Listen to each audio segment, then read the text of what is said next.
색깔을 가지고 있습니다. 생각은 방향을 가지고 있습니다. 생각의 태도는 그래서 참 중요합니다. 어떤 생각을 가지고 있느냐가 그 사람의 현재와 미래를 결정한다. 그렇게 많이들 이야기를 합니다. 사람들은 긍정적인 사람을 좋아합니다. 부정적인 사람과 대화하면 비판적이고, 비관적인 사람과 대화를 나누면 갑자기 자기 자신도 비관의 생각에 사로잡히는 경험들을 합니다. 그래서 밝은 사람을 좋아하고 또 긍정적으로 분위기를 해피하게 만드는 사람들을 가까이 하기를 좋아합니다. 모든 사람은 긍정적이라고 본인이 스스로 생각하는 경향이 있습니다. 자기 자신이 비관적이고 비판적이다. 만약에 자기 자신을 객관적으로 그렇게 분별한다라고 하면 그 사람은 참 훌륭한 사람이죠. 대부분의 사람들은 자기 자신을 객관적으로 판단하지를 못합니다. 그래서 내가 너무 옳은 말을 많이 하기 때문에 상대방이 싫어한다. 옳은 말을 하기 때문에 상대방이 꺼려한다. 그렇게 생각을 하지 내가 말에 문제가 있다라고 생각하기가 어렵습니다. 옳은 말도 어떤 그릇에 담아내느냐가 참 중요한 것입니다. 내용이 없는 형식만 남으면 그것이 폭력이 될 수가 있습니다. 같은 말도 얄밉게 하는 스타일들이 있습니다. 좀 센 표현으로 표현한다면 같은 말도 싸가지 없게 하는 성향의 사람들이 있습니다.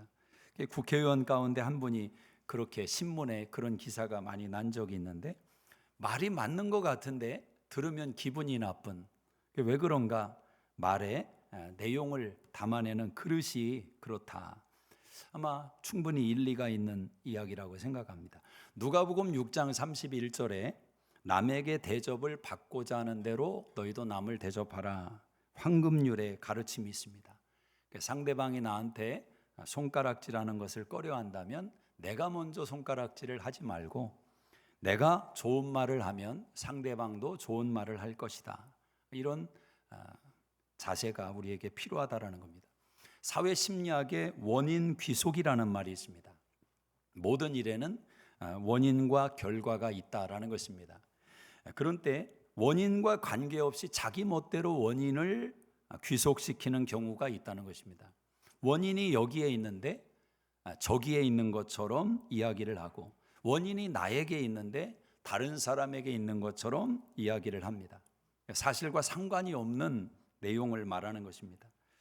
또 어떤 사람들은 모든 원인이 항상 자기에게 있다고 생각을 하는 그런 성향의 분들이 있습니다. 그래서 조금만 분위기가 안 좋아도 나 때문이다.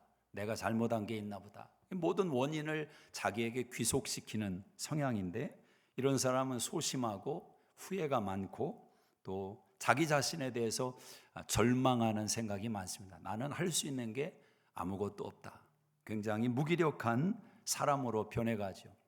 반대로 원인이 내가 아닌 항상 다른 사람에게서 원인을 찾는 성향이 있습니다. 이런 사람일수록 원망과 분노와 증오 속의 인생을 살아가죠. 사람을 봐도 세상을 봐도 항상 만족이 없고 마음속에 분노가 가득 차 있습니다. 이런 태도는 또 격상작용이 있습니다. 현실을 원망하는 것이 사람의 원망으로 바뀌고, 사람을 원망하는 것이 하나님을 원망하는 것으로 또 바뀌게 된다는 것입니다. 오늘 여러분은 어떤 생각의 태도를 가지고 살아가십니까? 여러분 생각은 어느 쪽으로 많이 흘러가십니까? 우리가 읽은 본문의 말씀은 성경에서 참 중요한 말씀이고 우리의 삶의 가치관과 기준을 세우는 데도 참 중요한 말씀입니다. 이스라엘 백성들이 가나안 목전에서 12명의 정탐꾼을 보냅니다. 그리고 가나안 땅을 보고 와서 그들의 보고를 받고 난 결과에 대해서 하나님의 책망을 받고 심판을 받는 이야기가 등장합니다. 이스라엘 백성들이 여호수아와 갈렙을 빼놓고 가나안 땅에 들어간 사람이 아무도 없습니다. 심지어 모세조차도 가나안 땅에 들어가지를 못했습니다. 그 원인이 바로 오늘 우리가 읽은 본문의 이스라엘 백성들의 생각의 태도, 그들의 마음의 태도에 원인이 있었다라는 것입니다. 10명이 와서 보고를 했습니다. 그들의 보고는 굉장히 사실적이고 직관적인 보고였습니다. 우리가 가서 보니까 정말 그 땅은 굉장히 풍요롭고 먹을 것도 많고 좋은 것 같다. 그리고 그곳에 사는 사람들은 굉장히 키가 크고 아주 장대한데, 그러면서 자신들의 의견을 첨가를 시키는데, 우리가 가서 싸우면 우리는 반드시 진다. 우리는 그들에 비하면 메뚜기와 같다. 그렇게 보고를 했습니다. 그 보고를 듣자마자 이스라엘 백성들이 밤새도록 통곡을 하며 울었다. 성경이 말씀을 합니다. 소수의 사람의 말이라는 것이 얼마나 큰 힘을 발휘하는지 우리가 보게 되는 것입니다. 세상도 그렇습니다. 세상에 여론을 움직이는 사람이 다수가 아니라 사실은 소수의 사람들이 여론을 얼마든지 조작할 수 있고 바꿀 수 있다. 그걸 우리가 사건 속에서, 사회 속에서 경험하기도 하는 것입니다. 믿음의 사람 여호수아와 갈렙은 어떻게 보고를 했습니까? 10명과 달리 그 땅은 하나님이 우리에게 주신 땅이다. 우리는 그 땅을 차지할 것이고 그들은 우리의 밥이다. 그렇게 말을 했습니다. 10명과 2명 비교를 하면 꼭 5배가 됩니다. 여기서 우리가 상식적으로 긍정과 부정의 비율을 생각한다면 항상 부정이 긍정보다 많다라는 것을 인정하셔야 됩니다. 우리 안에는 긍정의 요소보다 부정의 요소가 항상 더 많다는 것을 자기 자신이 인지해야 됩니다. 나도 얼마든지 부정적인 사람이 될 수 있는 여지가 많다. 이것을 인정하는 자세가 필요합니다. 이 12명은 평범한 사람들이 아니라 리더였습니다. 각 지파에서 뽑은 수만 명, 수십만 명에서 뽑은 리더였단 말입니다. 그 많은 사람들 가운데서 한 사람으로 뽑혔다면 굉장히 탁월함을 인정받는 사람들 아니겠습니까? 그럼에도 불구하고 그 10명은 온 백성을 눈물바다를 만드는 그런 리더로 자리를 매김했다라는 것입니다. 우리가 살아가는 삶 속에서 리더들의 역할이 너무나 중요한 겁니다. 가정에서 부모가 어떤 생각의 태도를 가지고 있느냐에 따라서 그 가정의 온도와 분위기가 결정되는 것 아니겠습니까? 교회도 마찬가지죠. 목회자의 생각 너무너무 중요한 겁니다. 교회 목자분들의 생각 얼마나 중요하겠습니까? 목회를 하면서 깨닫는 것은 목자의 생각이 목원들의 생각과 동일해집니다. 리더의 영향력이 그렇게 크다는 거죠. 긍정의 생각으로, 밝은 생각으로 그 목원들을 이끌고 가는 이 자세가 너무나 중요한 것입니다. 교회를 이끌어가는 리더들 얼마나 중요한 것입니까? 리더들의 생각과 리더들의 마음의 자세가 얼마나 복된 생각이어야 되는지는 말을 하지 않아도 다 아실 겁니다. 임직식을 저희 교회에서 제가 여러 차례 하면서 임직식에 이렇게 흔히 말해서 돈을 낸다 이런 건 이제 안 했습니다. 앞으로도 안 할 거지만 그걸 안 하는 이유는 그걸 할 이유가 사실은 없습니다. 물론 이유는 있습니다. 큰 행사와 또 사람들을 초대해서 잔치를 벌이는데 거기에 필요한 예산을 십시일반 모은다. 이건 얼마든지 나쁜 것으로만 그렇게 볼 것은 아닙니다. 그런데 돈으로 임직을 샀다라는 인식을 만들어준 요소가 있기 때문에 이게 문제가 된 것입니다. 그래서 어떤 분은 나는 권사 따는데 얼마 들었어. 장로 따는데 얼마 들었어. 이런 비참한 이야기들이 교회 안에서 나오기를 시작을 하는 것입니다. 그러나 여러분, 임직을 하는데 헌신을 특별히 요구하지 않고 교회가 축복하면서 임직을 세우는 것도 아름답습니다. 그러나 분명한 것은 교회 리더가 된다라는 것은 책임감이 없이 리더가 될 수는 없는 것입니다. 교회 중직자가 된다, 교회 리더들이 된다는 것은 자기의 시간과 자기의 물질과 자기의 삶을 하나님의 나라에 교회 가운데 우선적으로 드릴 수 있는 결단, 이 결단이 있어야 되는 것입니다. 이게 인기 투표도 아니고 그렇지 않습니까? 그래서 하나님 앞에서 우리가 리더로 세워진다라는 것은 굉장히 무거운 것이고 막중한 것이고 또 거기에 따르는 영광이 있는 것입니다. 하나님 앞에 섰을 때 저는 이 땅에서 주님 때문에 더 희생하고 대가를 지불하고 또 주님 때문에 하나님의 복음 때문에 내가 희생을 가졌던 내용이 있다면 그것은 다 상급으로 주 앞에 세워질 것이라고 저는 확실히 믿습니다. 그런 면에서 모든 성도가 하나님 앞에서 그런 신앙의 자리로 나가는 것을 바라고 기대하는 것은 당연하다고 생각을 합니다. 그러나 거기에 따르는 만큼 너희는 많이 선생이 되지 마라, 그런 경고의 말씀이 있음을 또한 우리가 잊지 말아야 됩니다.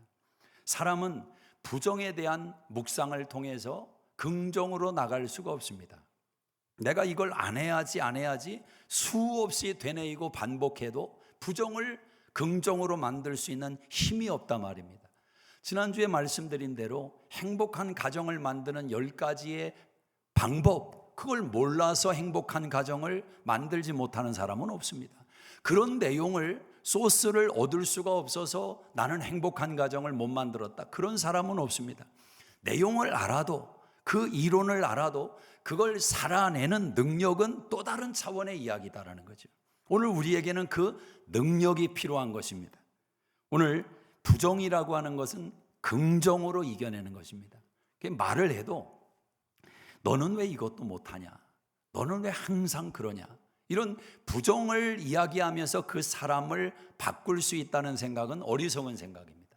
네가 그렇게 하니까 내가 참 기쁘구나, 엄마가 참 기쁘구나. 긍정으로 부정을 자꾸 부정의 그림자를 지워내는 것이고 밀어내는 것입니다. 너 때문에 내가 못 산다, 못 살아. 같이 못 살게 되는 겁니다.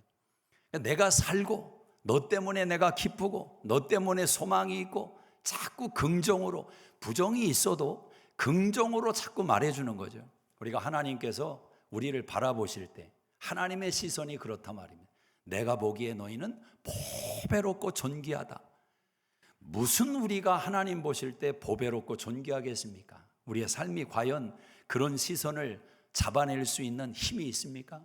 근데 하나님은 우리 안에 분명히 끄집어내면 수만 가지의 약점과 연약함과 하나님이 책망할 만한 근거를 뽑아낼 수 있는데, 때로는 하나님께서 그걸 다 뒤로 하시고 마치 하나님의 시력이 확 떨어져서 안 보이는 것처럼 그냥 우리를 바라보실 때 보배롭고 존귀하게 바라보시는, 시력이 떨어지는 것도 때로는 은혜가 될 수 있습니다. 왜냐하면 배우자의 티가, 주름이 안 보이고 그냥 형태만 너무너무 예쁘게 멋있게 보이는 은혜가, 하나님이 바라보실 때 왜 하나님이 모르겠어요? 다 아시죠. 그런데 하나님은 예수 안에서 우리를 그렇게 보신단 말입니다. 그 긍정으로 자꾸 우리를 만들어 가시는 겁니다. 그래, 잘했다. 그래, 열심히 해라. 그래, 한번 또 도전해봐라. 그런 하나님의 긍정이 우리를 만들어 갑니다. 기독교 신앙은 비관과 긍정의 통합 모델을 보여줍니다. 참 세상 어디에도 이런 신앙의 체계가 없습니다. 다른 종교의 체계는 어느 한쪽만이 존재하는 겁니다. 이렇게 하면은 잘 돼, 좋아, 복 받아. 어디는 또 주구장창 어려운 이야기만 하는 종교도 있겠죠. 그러나 우리 기독교는 십자가와 부활을 동시에 이야기를 하는 것입니다. 십자가는 긍정이 아닙니다. 누가 십자가를 긍정이라고 말합니까? 고난이고 죽음이고 패배이고 절망이고, 십자가는 그런 것입니다. 그러나 십자가가 우리에게 소망이 된 이유는 부활이 있기 때문에 그렇습니다. 부활의 종교는 기독교밖에 없는 것입니다. 그래서 기독교 신앙은 이 죽음과 부활을 한데 묶어서 우리의 가치관과 인생관을 만드는 것입니다. 삶 속에는 십자가와 같은 요소가 참 많이 있습니다. 그런 요소가 있고 동시에 부활의 요소가 있음을 깨닫는 이 두 가지의 역설을 하나로 만드는 지혜가 필요하다라는 거죠. 자, 초긍정은 이런 면에서 좀 자제를 할 필요가 있습니다. 초긍정이 무엇입니까? 흔히 세상에서 말하는 번영 신앙이라는 겁니다. 하나님을 믿으면 무조건 잘 된다. 하나님은 복만 주시는 분이다. 출세한다. 질병과 고난은 저주이다. 선은 악을 물질의 유무로만 현실을 파악하려고 하는 것입니다. 그러다 보니까 이런 생각을 가지고 있을 때 어디에 문제가 걸리느냐? 내가 육신의 질병이 딱 걸렸을 때 이걸 숨기는 것입니다. 감추는 거죠. 왜? 그렇게 믿고 그런 이야기를 해왔는데 자기 안에 연약함을 어떻게 이야기를 합니까? 실제로 그런 신앙관을 가지고 있던 분이 자기의 와이프가 아주 작은 여성 질환이 생겼습니다. 산부인과 가면은 금방 치료받는 그런 내용인데 이걸 감추고 기도해서 낫는다고 씨름을 하다가 그 아무것도 아닌 병이 커지고 커져서 결국 사망하는 그런 일도 제가 들은 적이 있습니다. 초긍정, 이게 문제가 될 수 있다는 거죠. 성경은 고난에 대해서 다각도의 이야기를 합니다. 사도 바울은 자신의 연약함을 고쳐달라고 3번이나 하나님께 기도했는데 내 은혜가 내게 족하다, 그 말을 듣고 사도 바울은 하나님의 은혜로 그냥 받았습니다. 그 인생을 그렇게 살아냈습니다. 고난받은 것이 내게 유익이라고 고백하는 신앙인들도 있습니다. 심지어는 복음과 함께 고난을 받으라 적극적으로 자원해서 스스로 고난을 자처하는 신앙인도 있단 말입니다. 초긍정의 태도를 갖는 것은 이런 부분에 있어서 설명이 안 되는 겁니다. 자, 초긍정도 문제이지만 비현실적인 신앙의 자세를 고집하는 것도 문제입니다. 신앙은 고난받는 여정이다. 신앙인들이 기쁨을 논하면 안 된다. 그래서 왜 그런지 고난의 이야기에만 은혜를 받는 성향의 신앙이 형성되는 겁니다. 이 세상은 나그네 인생길이고 천국 가서 우리는 보상을 받는 것이다. 그래서 날마다 회개하고 자기를 부인하고 세상을 등지고 십자가의 길을 가는 것이다. 근데 이 말들이 틀린 말은 아닙니다. 신앙 안에 회개해야 된다, 자기를 부인해야 된다, 세상을 등지고 십자가의 길을 걸어가야 된다, 그 가르침이 분명히 있기 때문에 그 가르침 앞에서 우리가 노를 달기가 어렵지요. 그러나 이 내용들이 복음 안에 담겨 있고 틀린 내용이 아닌 것은 분명하지만 문제는 신앙의 방향을 그렇게 잡고 나갈 때 또 다른 복음의 한 축을 잃어버린단 말입니다. 정말 그렇게 나아가는 신앙이 사도 바울처럼 기쁨을 소멸하지 않고 감옥 안에서도 감옥 밖에 있는 사람들에게 나는 저주받은 게 아니다, 나는 고난받는 게 아니다, 나는 주님과 함께 고난의 기쁨을 누리고 있다, 이렇게 말할 수 있는 신앙의 자리로 나간다면 문제가 없지요. 그러나 내가 고난받고 있는 것이 훈장이 되고 자랑이 되고 너는 왜 그렇게 살지 못하냐, 그렇게 사는 것이 신앙이냐, 비판하고 정죄하고 우월주의에 빠지는 쪽으로 나가는 비현실적인 신앙이 너무도 많다라는 거죠. 사도 바울은 고난을 받습니다. 어려움을 겪습니다. 그러나 사도 바울을 생각할 때 우리는 먼저 그의 입에서 나오는 것이 원망이 아니고 푸념이 아니고 고난에 대한 타협이 아니더라는 거죠. 주 안에서 기뻐해라. 내가 다시 말하노니 기뻐해라. 감옥 안에 묶여있는 바울이 감옥 밖에 자유한 자들에게 자유와 기쁨을 이야기하더라는 것입니다. 부활의 신앙이 있기 때문에 그렇습니다. 히브리서 12장 2절에 우리 주님은 앞에 있는 십자가를, 앞에 있는 즐거움을 위하여 십자가를 참으셨다고 말을 합니다. 고난이 있어요, 어려움이 있어요. 그러나 앞에 즐거움이 너무 강력하게 다가오니까 지금의 어려움을 넉넉히 이겨내더라는 것입니다. 저는 예배에 대해서 계속 요즘 묵상하면서 예배는 하나님의 위대하심을 찬양하고 하나님의 아름다움을 만끽하는 것이다. 하나님은 우리를 예배자로 부르셨지 않습니까? 그런데 여러분, 이 예배의 신비함이 있는 것입니다. 여러분이 어떤 상황이든 어떤 경로이든지 하나님의 위대하심을 자꾸 한번 얘기해 보십시오. 생각해 보십시오.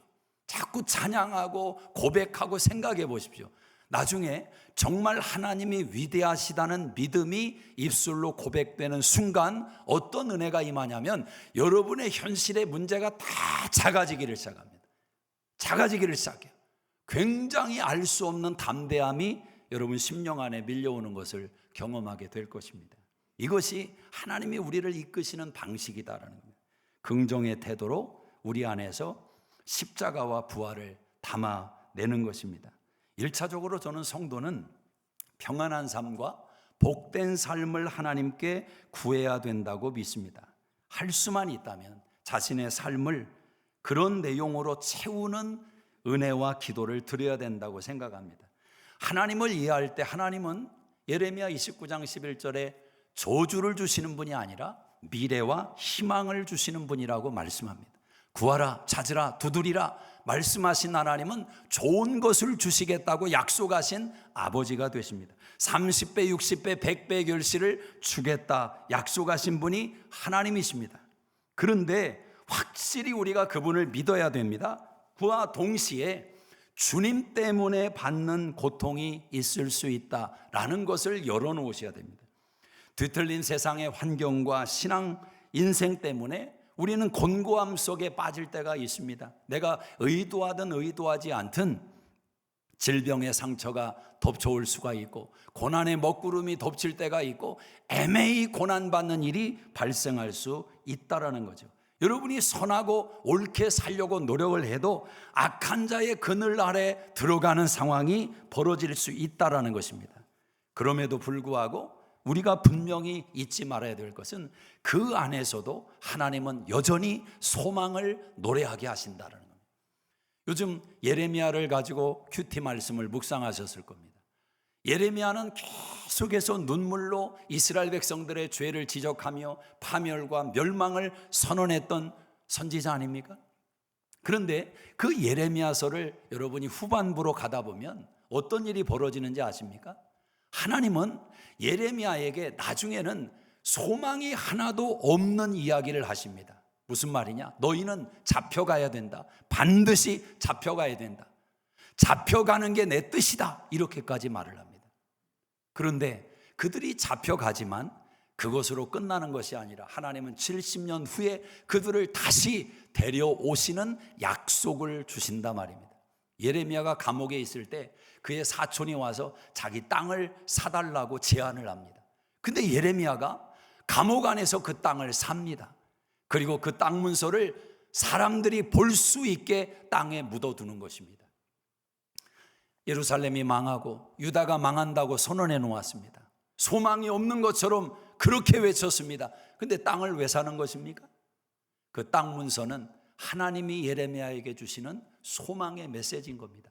내 마음은 너희를 영원히 저주 속에 바벨론 속에 담아놓는 게 아니라는 것입니다.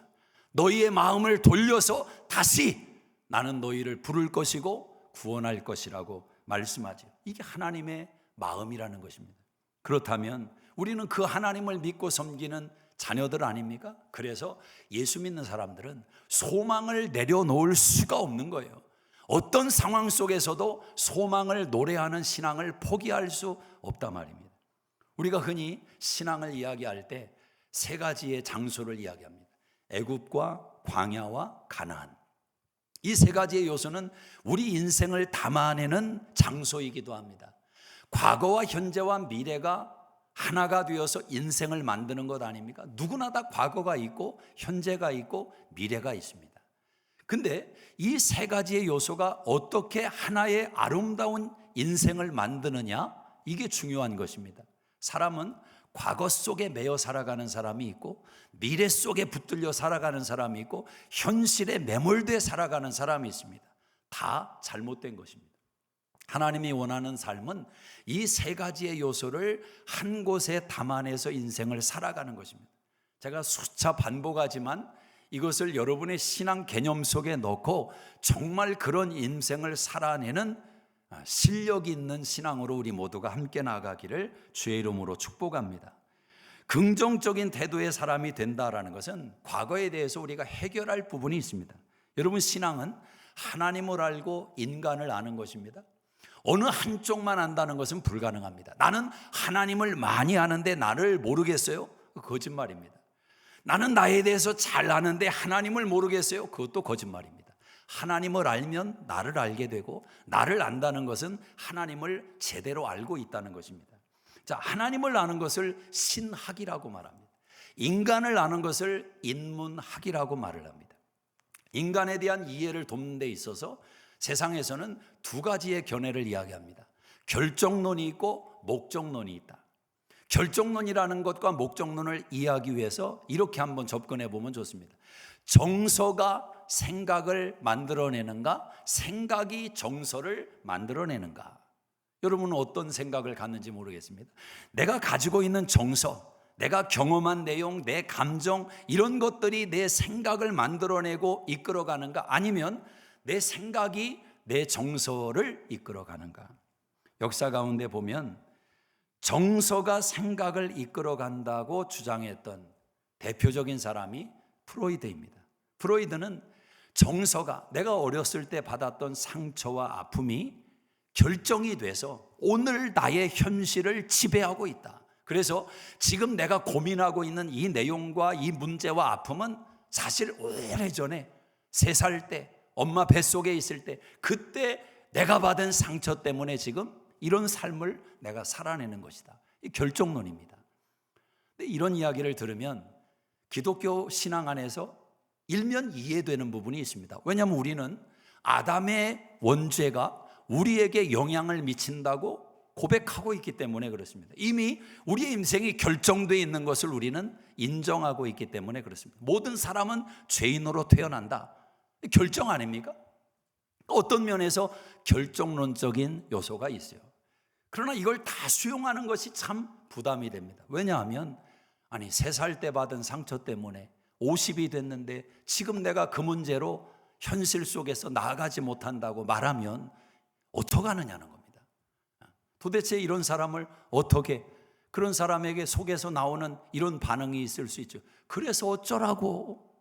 3살 때 받은 상처가 지금 인생을 결정한다면 그럼 어쩔 것인데. 남은 생애를 생각할 때 너무 안타깝죠. 그러나 그런 사고를 가지고 인생을 살아가는 사람이 의외로 많은 겁니다. 이 반대는 뭐냐? 목적론인 것입니다. 인지심리학자들은 생각이 정서를 결정한다고 이야기합니다. 정서가 영향을 줄 수는 있지만 어떤 합리적인 생각을, 목적을 가지고 하느냐에 따라서 얼마든지 우리의 정서와 생각을, 감정을 바꿔갈 수 있다고 보는 것입니다. 여러분, 성경 빌립보서 4장 8절에 사도 바울이 말합니다. 너희는 무엇에든지 참되며 경건하며 옳으며 정결하며 사랑받을 만하며 칭찬받을 만하며 이것들을 생각하라. 아무 것이나 생각하지 말고 생각도 이렇게 하라고 가이드를 합니다. 자, 생각이 우리의 삶을 바꿔나갈 수 있다는 이야기 아닙니까? 요한복음 13장 2절에 가룟 유다의 생각에 예수 팔 생각을 넣었더라. 우리가 가진 생각이 다 내 생각이 아니라는 것입니다. 속지 말라는 것입니다. 거짓말장이 사단이 생각을 속인다는 것입니다. 거부하라는 거죠.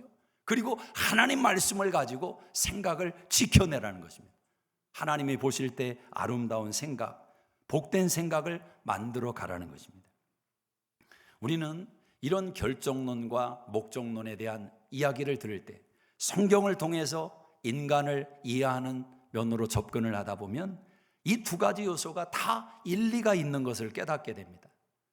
이 2 요소 속에서 우리가 건져야 될 내용들이 있음을 깨닫게 되는 거죠. 생각이 과거에만 갇혀 있다면 현실과 미래가 없지 않습니까? 이스라엘 백성들이 430년 동안 애굽의 노예 생활을 했습니다. 그 애굽의 노예 생활을 하면서 얼마나 많은 고통이 있었겠습니까? 많은 그들이 자유를 얻게 되었을 때 몸은 자유하지만 생각이 애굽에 묶여있는 이중적인 모습을 보게 되는 것입니다. 과거는 여러분의 성공과 실패를 다 담고 있습니다. 좋은 일과 나쁜 일이 다 담겨 있습니다. 아무리 애굽의 노예 생활이라고 해도 거기에 웃음이 있었고 기쁨이 있었고 사랑이 있었단 말입니다. 방글라데시가 세상에서 제일 못 산다고 하지만 그 나라에 가보십시오. 필리핀에 가보십시오. 빈민가에 들어가 보세요. 아이들의 얼굴에는 웃음꽃이 한국의 강남에 있는 아이들보다 훨씬 밝습니다. 맑습니다. 사랑이 넘쳐납니다. 육신이 힘들다고 다 힘든 게 아니더라는 거죠. 그러므로 우리의 과거 속에서 어떤 것을 길어내느냐가 우리의 실력이고 중요한 요소가 되는 것입니다. 저는 여러분이 이 3가지를 꼭 기억하기를 바랍니다. 인생과 신앙을 이 관점에서 자꾸 만들어 가시란 말입니다.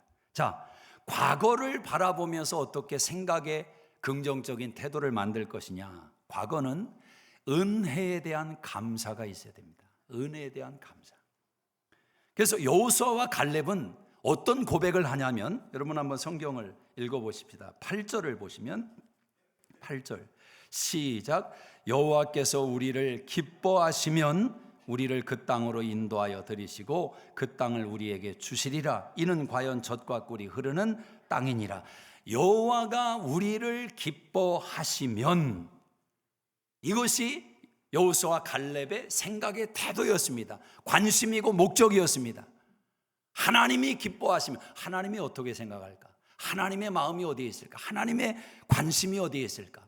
여기에 초점이, 생각의 초점이 가야 된다는 거예요. 신명기 7장 8절에 하나님이 왜 이스라엘을 사랑하십니까?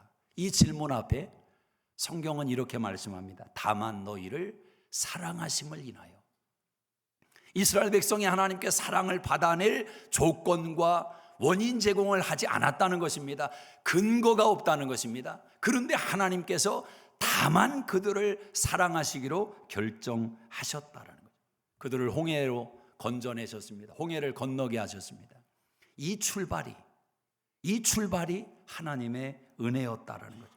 적어도 우리가 신앙이 이렇고 저렇고 인생이 이렇고 저렇고 이 생각을 할 수 있는 자체가 감사의 조건입니다. 산 개가 죽은 사자보다 나은 것입니다. 내가 살아있으니까 이 생각도 가능한 것이지. 죽은 사자가 아무리 형태가 아름답고 위험이 있은들 무슨 의미가 있겠습니까? 적어도 내 삶이 힘들다, 어렵다, 고통이 있다, 없다, 이런 생각 자체가 살아있기 때문에 가능한 것입니다. 오늘도 하나님께서 우리에게 부어주시는 그 사랑의 출발점, 내가 존재함을 인해서 하나님 앞에 감사할 수 있는 지혜가 있어야 됩니다. 그래서 과거를 돌아보면 많은 일들이 있었겠죠. 그럼에도 불구하고 내가 여전히 과거를 생각할 수 있는 이 자체도 하나님께 감사의 조건이라는 것을 기억하셔야 됩니다.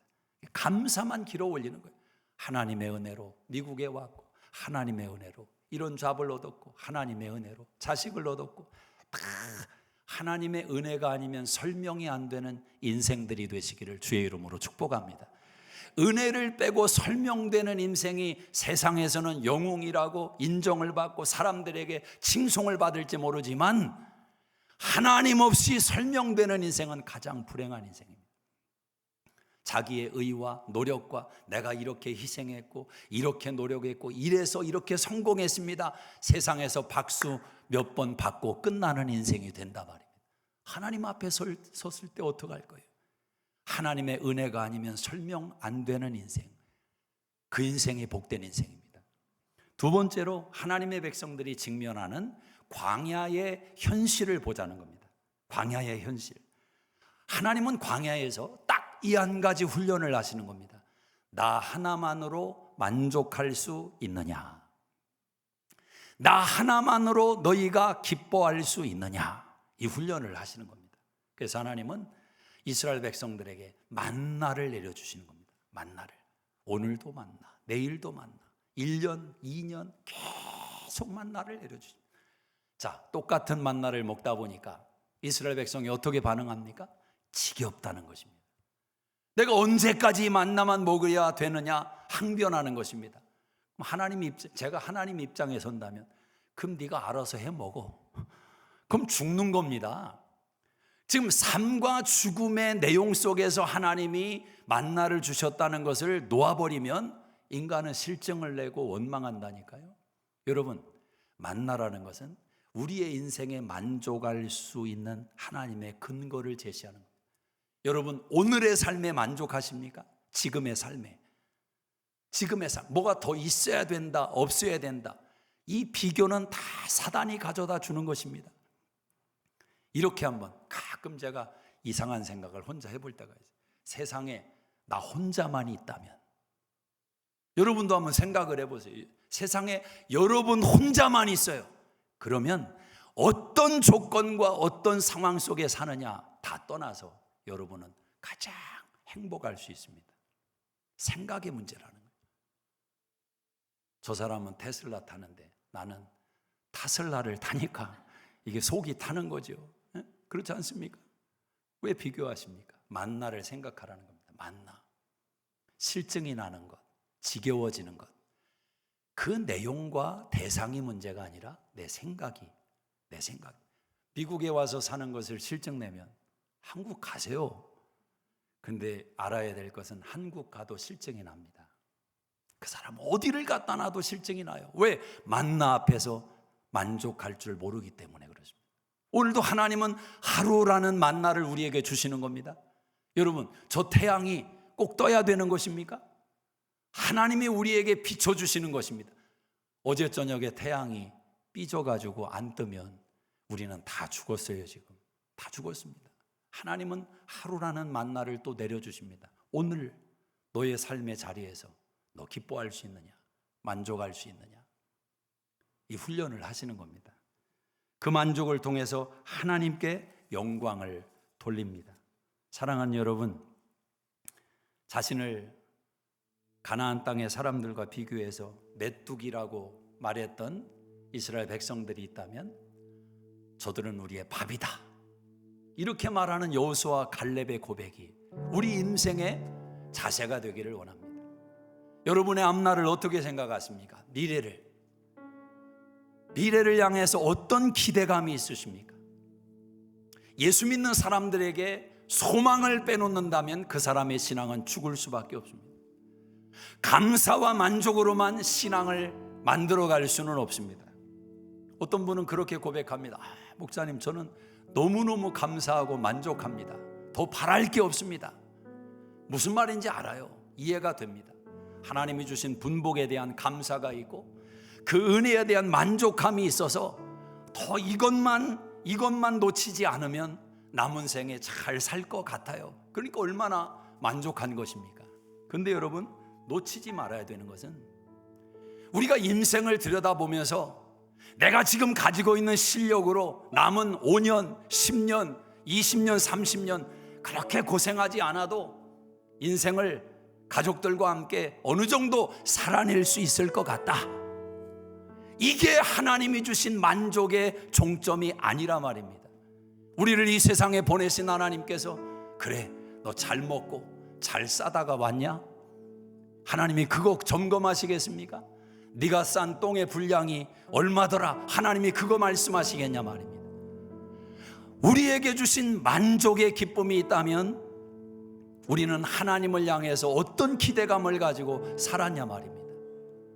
하나님이 우리를 예수 그리스도까지 십자가에 내어주면서 구원하신 그 사랑의 은혜와 대가를 받은 자들이라면 도대체 우리가 그 하나님이 기대하시는 바를 위해서 어떤 인생을 살았느냐라는 거예요. 주님을 얼마나 닮아가고 있느냐라는 거죠. 하나님이 보실 때, 야, 세상에서 너처럼 나를 사랑하고 기뻐하고 닮은 자가 정말 없구나. 하나님이 그렇게 비교하지는 않겠지만 하나님이 또 하실 수 있죠. 욥의 고백처럼 욥과 같은 자가 없다. 우리는 얼마나 그렇게 하나님을 기쁘시게 하는 자로 세워져 가고 있냐 말이에요. 여러분, 여러분의 삶의 자리를 인해서도 기대감이 있으셔야 됩니다. 지금 살아가고 있는 삶에 만족하면 안 됩니다. 기대가 있어야 됩니다. 그 기대는 더 이상 여러분의 목구멍을 채우는 기대가 아니라 여러분이 만족할 수 있는 실력을 주신 하나님의 영광을 위해서 구하셔야 됩니다. 기대하셔야 됩니다. 멈추는 인생은 없습니다. 하나님 앞에 설 때까지. 하나님은 우리가 가진 내용을 가지고 심판하시는 분이 아닙니다. 그 내용에 대한 결과와 그 내용을 어떻게 사용했는지 그 소유에 대한 마음과 사용을 점검하시는 분이 하나님이십니다. 세상을 살아가면서 어려운 일이 있고 힘든 일이 있을 때 곧 지나갈 것이다, 무슨 뜻이 있을 것이다, 이게 기독교인들에게는 큰 힘이 되는 생각입니다. 우리는 마지막의 영광을 알고 있는 자들입니다. 가장 좋은 날이 아직 오지 않았습니다. 최고의 날이 오지 않았습니다. 그리고 그 최고의 날에 대한 보증을 가지고 있는 자들입니다. 불확실하지가 않습니다. 확실한 증거를 가지고 있습니다. 그렇다면 마지막에 대한 증거를 손에 쥐고 있는 자들이라면 이 과정을 살아내는 자세가 다를 수밖에 없지 않느냐라는 것입니다. 좋은 날이 올 것입니다. 최고의 날이 올 것입니다. 10명의 정탐꾼들, 그들의 사고 속에 가득 차 있던 단어는 우리라는 단어입니다. 우리는 약하고, 우리는 못 이기고, 우리는 질 것이다. 그러나 여호수아와 갈렙은 하나님을 이야기합니다. 하나님이 기뻐하시면, 하나님이 함께 하시면, 하나님이 도와주시면 저는 그런 인생을 살고 싶습니다. 우리가 잘해서, 내가 잘해서 세상에서는 박수 받을지 모르지만 결국 하나님 앞에 섰을 때 물거품이 되는 생각. 하나님이 할 수 있거든. 무슨 말이냐? 믿는 자에게는 능치 못한 일이 없느니라. 내게 능력 주시는 자 안에서 내가 모든 것을 할 수 있느니라. 감사와 만족과 기대가 여러분의 생각과 여러분의 삶에 가득 채워지시기를 주의 이름으로 축복합니다. 기도하겠습니다. 자리에서 다 일어나시겠습니다. 이 셋 중에 어느